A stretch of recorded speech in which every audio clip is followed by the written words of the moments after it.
Milk cake செய்யலாம். அதுக்கு பால் ஊற்றிக்கலாம். பால் ஒரு 1.5 லிட்டர் ஊற்றிக்கலாம்.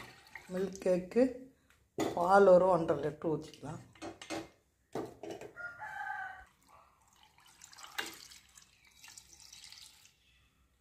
கப்பில் நெய் தடவி வச்சுக்கலாம்.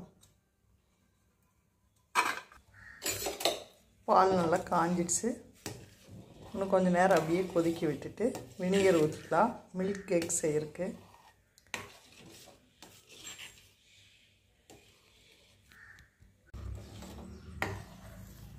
கொஞ்சம் நேரம் நல்லா ஆடை கட்டி வர வரைக்கும் அப்படியே கலக்கி விட்டுருக்கலாம். அப்புறம் கொஞ்சமாக வினிகர் ஊற்றிக்கலாம்.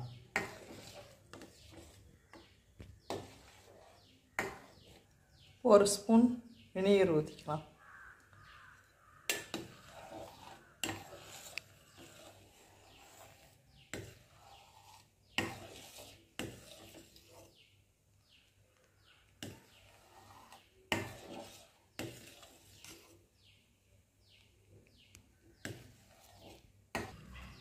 இந்த ஓரத்தில் இருக்கிற ஆடையெல்லாம் அப்படியே தள்ளி உள்ளே விட்டு கலக்கிட்டே இருக்கணும்.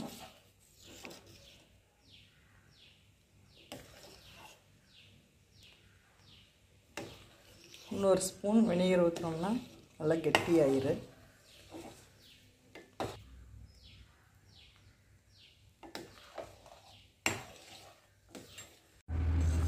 பால் இப்போ நல்லா கெட்டியாகிக்குது. இன்னும் இருக்கிற பால் தண்ணி மாதிரி இருக்கிறதெல்லாம் நல்லா சுண்டி வரணும். கெட்டியானதுக்கு பிறகு சர்க்கரை போட்டுக்கலாம்.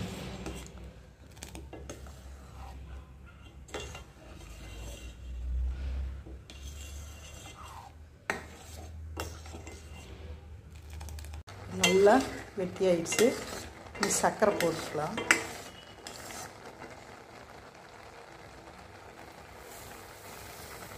சர்க்கரை ஒரு 3/4 கப் போட்டுக்கலாம். இனிப்பு அதிகமாக இருந்தால் திகட்டும்.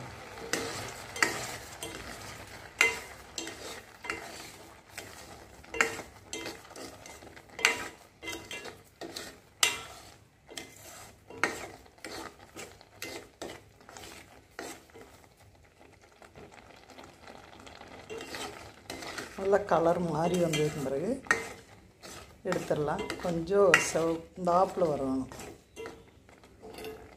கொஞ்சம் நல்லா செவந்தாப்பில் வரணும்.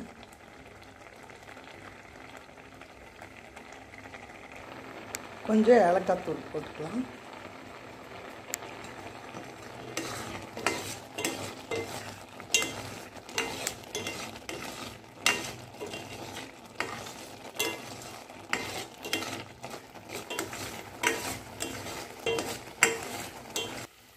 இப்போ எடுத்துடலாம். நல்லா கலர் மாறி வந்துடுச்சு.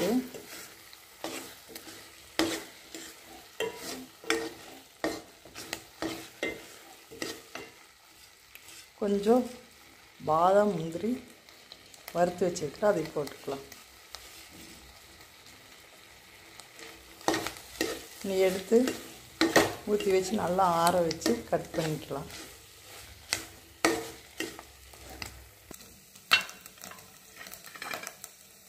கப்பில் போட்டு நல்லா ஒரு 2 மணி நேரம் ஆறணும்.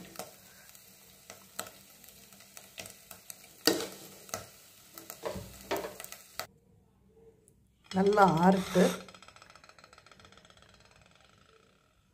இந்த தட்டில் நல்லா சூடாக தண்ணி கொஞ்சம் ஊற்றி வச்சிடலாம். ஒரு 5 நிமிஷம் இது சுடு தண்ணியில் இருந்தால் லூஸ் ஆகி வரும். அப்போ எடுத்து கட் பண்ணிக்கலாம்.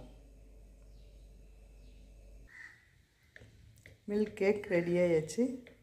இனி கட் பண்ணிக்கலாம். இப்போ மில்க் கேக் ரெடி ஆயிடுச்சு.